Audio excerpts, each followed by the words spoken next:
أهلا بكم متابعين الأبطال. تشاهدون اليوم الفتاة المحنطة التي تفتح عيونها، إلى المخلوق الغريب الذي ظهر بإحدى الغابات، وحتى المستكشف الذي شنقه الجن، والكثير من المقاطع المرعبة. تصحبكم ولاء محمد، فقط على العالم الخفي. بإحدى الكاتدرائيات بالمكسيك توفيت طفلة صغيرة وتم تحنيط جسدها بالشمع. يحكى أن والدها طعنها بسكين وتوفيت على أثرها، وقررت الكنيسة تحنيطها وتخليد ذكراها تكريما لها، ووضعت في صندوق زجاجي، وأصبح الناس يأتون لزيارتها.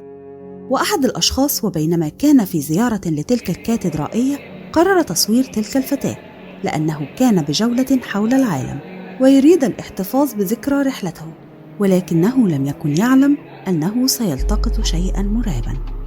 فلقد فتحت الطفلة عيونها للحظات ثم أغلقتها.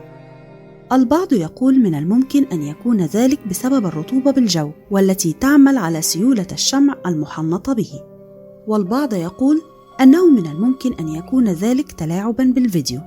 وأنتم ماذا تعتقدون؟ شاركوني برأيكم. هذا المستكشف متخصص باستكشاف كائنات الغابة الغريبة والغامضة، ويقوم بإنشاء رسومات لهم. وبهذا الفيديو اكتشف مخلوقا صغيرا وغامضا، فلقد استطاع التقاط فيديو لذلك الكائن لبضع ثواني.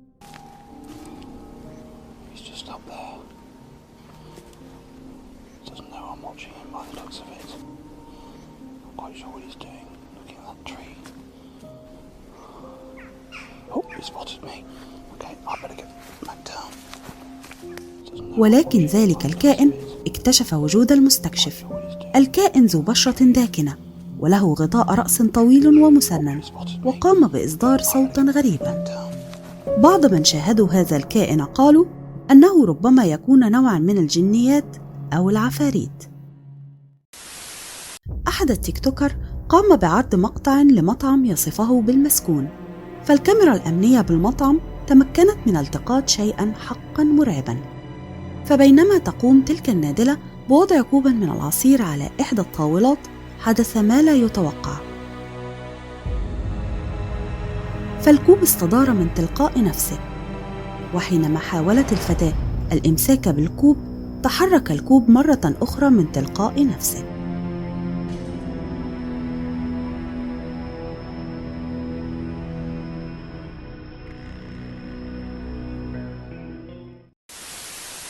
التقط أحد الأشخاص مقطعاً لسلم خشبي يتحرك وكأنه حي بطريقة مرعبة.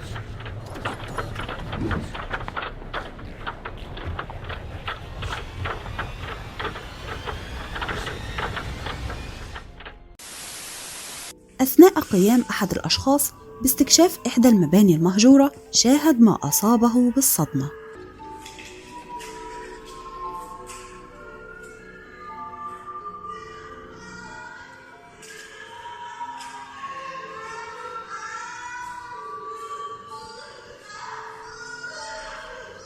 فلقد سمع صوت صرخات لسيدة، وبينما كان يتفقد مصدر الصوت شاهد شخصية مظلمة لامرأة أصابته بالذعر وفر من المكان هربا.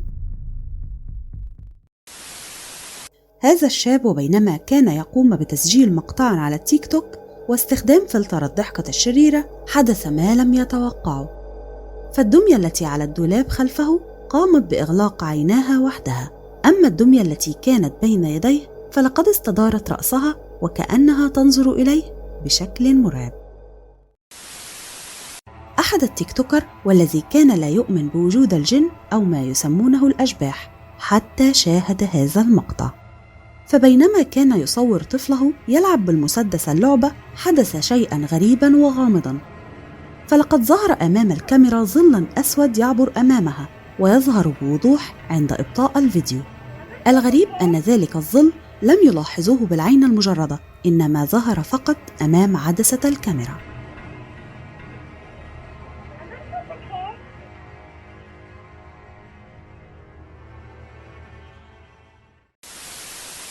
بأحد مواقف السيارات وبعد حلول الظلام كان هناك حارس الموقف وبعض الكلاب، وبينما كان الحارس يتجه خارج الموقف حدث شيئا غريبا.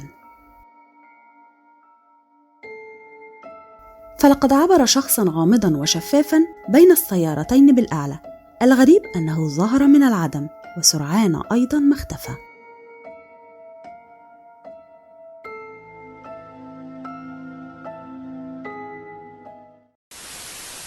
أحد الأشخاص أحس بتحركات غامضة بمنزله، فقام بتركيب العديد من الكاميرات بأركان المنزل، وهذا ما التقطته.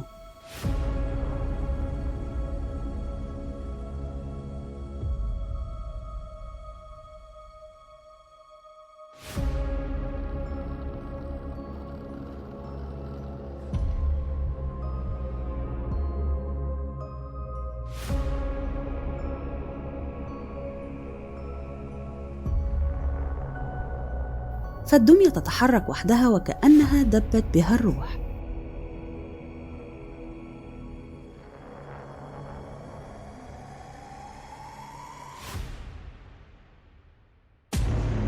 كما أن الألعاب تتحرك حول الطفل دون أي تدخل منه، مما أصاب صاحب المنزل بالصدمة.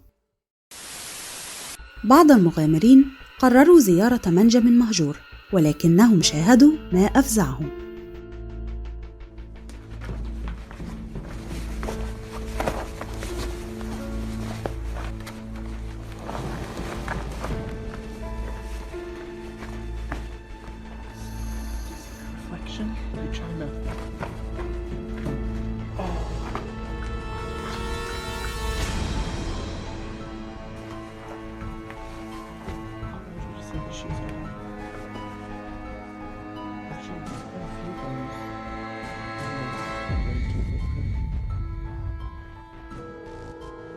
فلقد شاهدوا الكثير والكثير من الأحذية، وبينها بعض من العظام، بعضها بشرية وبعضها لحيوانات ميتة. أصيب المغامرين بالرعب، ولا يعرفون ما إذا كان ذلك المكان استخدم لممارسة طقوس السحر، وإلا ما الذي يفسره هذا المنظر المرعب.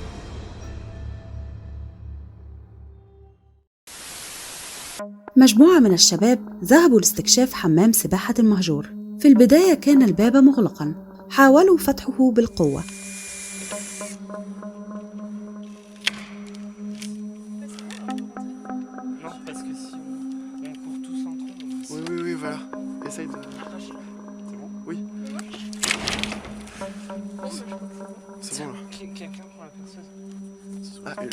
ثم دخلوه بترقب وأشعلوا مصابيحهم لاستكشافه، ولكنهم شاهدوا ما جعلهم يفرون فوراً.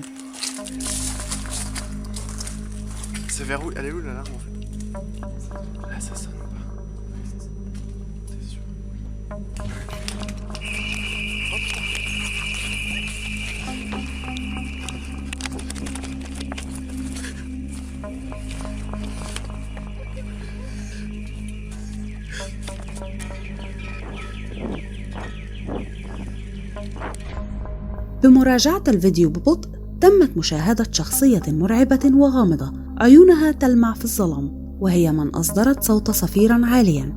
حقا يا له من شيء مرعب. إذا وصلت إلى هنا فأنت من الأبطال. أتمنى أن لا تنسى الاشتراك وتفعيل الجرس ليصلكم مني دائما كل جديد. هذا المستكشف الروسي قام بزيارة أحد المنازل التي طالما أرعبت سكان تلك المنطقة. يقول السكان أن بذلك المنزل كان يعيش شخصاً قروياً، وأثناء عمله في الحقل وجد تمثالاً يشبه الإنسان، وحينما أحضره لمنزله ماتت كل ماشيته التي كان يربيها. وبعد حوالي بضعة أشهر تم العثور على الرجل ميتاً بمنزله. الغريب أن سبب الوفاة أنه توفي خنقاً. فجاء المستكشف للمنزل ليرى ما يسكنه، وأحضر جهاز الEGF وبدأ يتساءل: هل أحد هنا من عالم الأرواح؟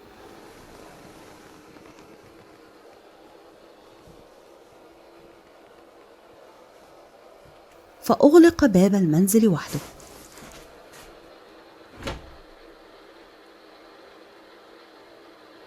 ثم سمع صوت خربشات تأتي من الدولاب،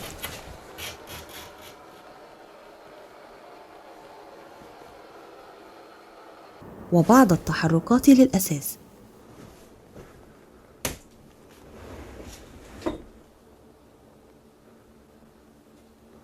ثم فجأة سمع صوتا عبر الEGF يقول: سأدمرك.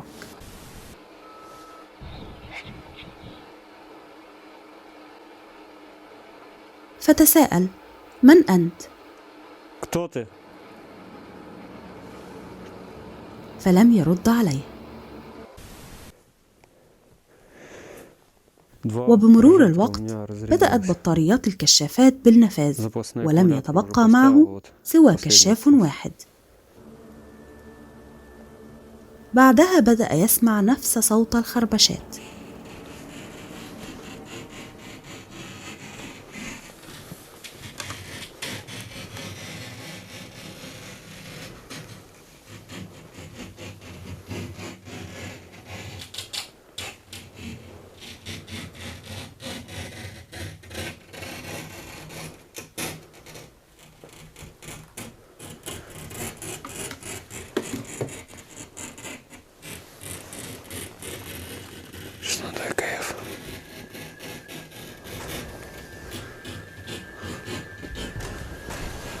ولكن للأسف جهاز الEGF نفذت بطاريته.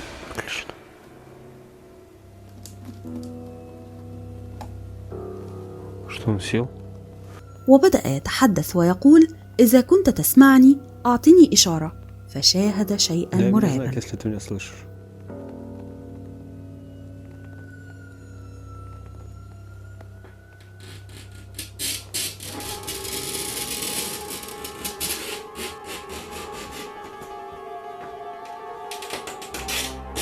فلقد سمع صوت الخربشات مرة أخرى، ولكن هذه المرة كانت الخربشات على المرآة بشكل مرعب.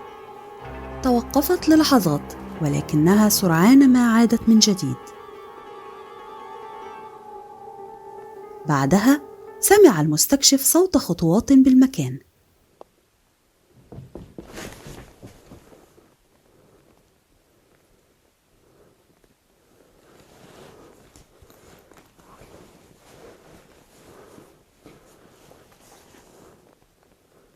وبدأت الخربشات على المرآة من جديد.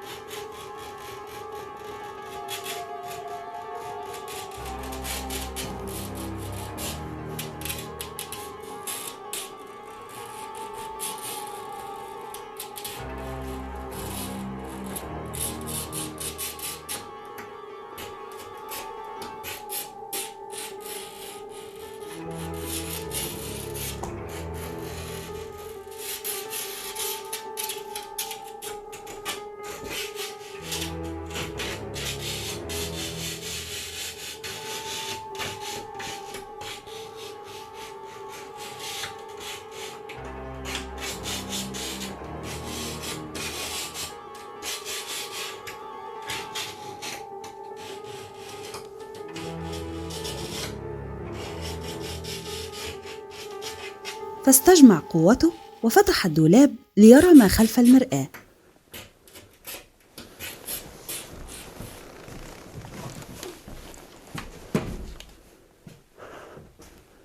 فلم يجد شيئا، فقط بعض الملابس. دب الخوف في قلب المستكشف، وقرر إعادة شحن الEGF. وقد كان. وبدأ بالجلسة وتساءل: من أنت؟ أجبني.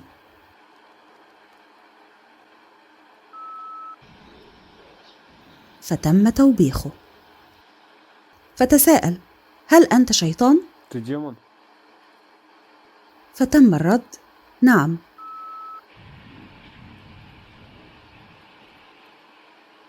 فتساءل: ماذا تفعل في هذا المنزل؟ فتم الرد: أنا لست في هذا المنزل فقط، أنا في كل مكان.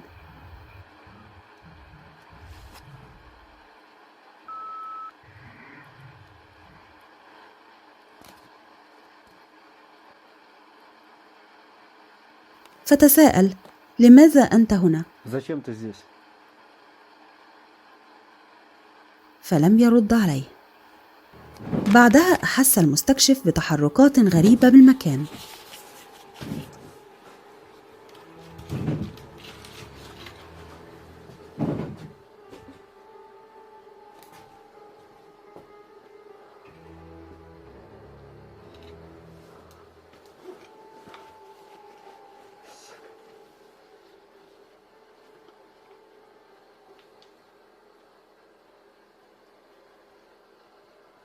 وفجأة انطفأ الضوء واشتعلت شموع كانت بالمكان من تلقاء نفسها.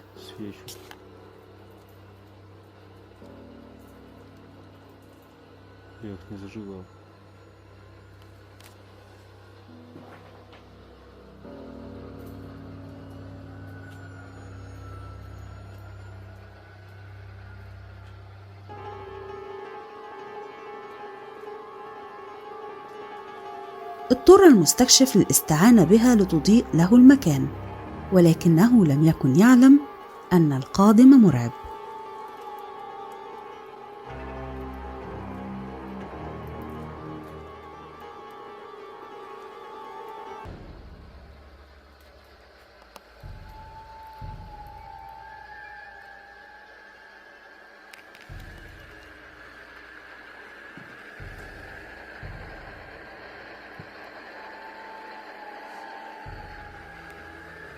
فلقد ذهب لسيارته ليبحث عن مصباح، ولكنه لم يجد، فأحضر كاميرا ليلية ليرى من خلالها، وحينما أتى رأى الشموع مطفأة والمكان مظلم لا نور فيه.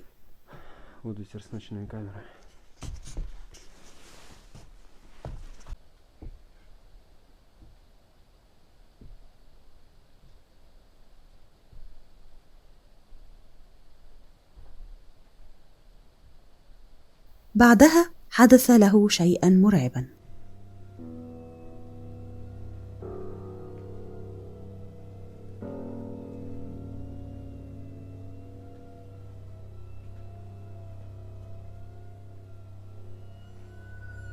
Выключен. Не знаю, есть ли смысл мне сейчас здесь находиться, либо нужно уходить.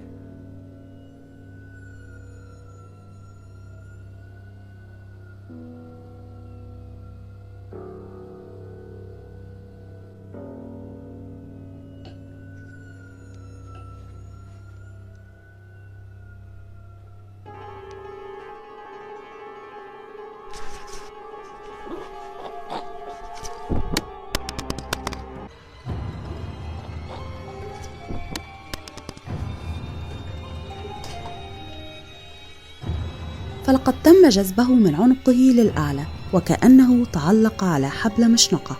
تشنجت ساقاه ثم جسده بالكامل قبل أن يلقى على الأرض.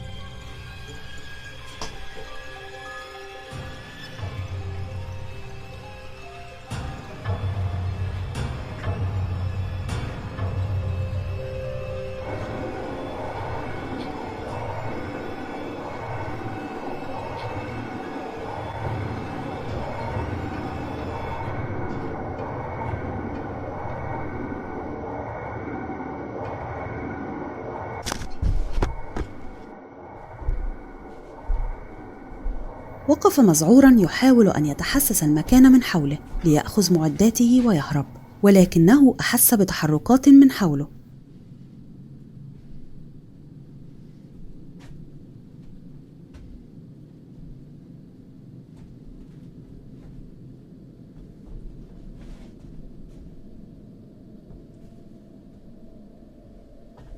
ودفعت الكاميرا من يده لتسقط بعيدا.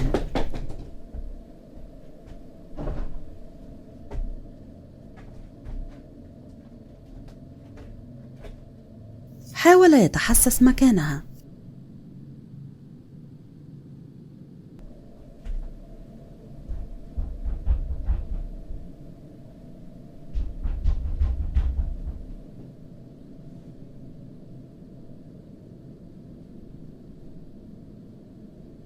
ثم حاول فتح الباب وقرر الهروب، وترك المعدات بالمكان ليعود صباحا لأخذها، وذلك حتى ينجو بحياته من ذلك الشيطان اللعين.